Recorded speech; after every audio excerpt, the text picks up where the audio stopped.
அனைவருக்கும் வணக்கம். Welcome to my channel. இன்று நான் கூறப்போவது குரு பகவானுடைய பிள்ளைகளை பற்றி. குரு பகவானுடைய பிள்ளைகள் என்றால் நம்பர் 3, 12, 21, 30 இந்த 4 டேஸ்ல பிறந்தவங்க எல்லாருமே குரு பகவானுடைய பிள்ளைகள். ஜூபிட்டர் ஃபேவரட் டே அப்படின்னா Thursday. கலர் ஆஃப் கிளாத் அப்படின்னா yellow கலர். நீங்கள் எந்த ஒரு காரியம் செய்யணும்னாலும் Thursday ஸ்டார்ட் பண்ணுங்க.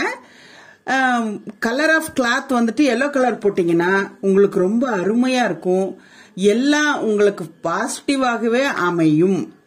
நன்றி, வணக்கம். எங்கள் சேனலை சப்ஸ்கிரைப் பண்ணுங்க, பெல் ஐக்கானை பிரஸ் பண்ணுங்க, லைக் பண்ணுங்க. உங்களுடைய சப்போர்ட் எனக்கு என்னன்னைக்கும் வேணும். நன்றி, வணக்கம்.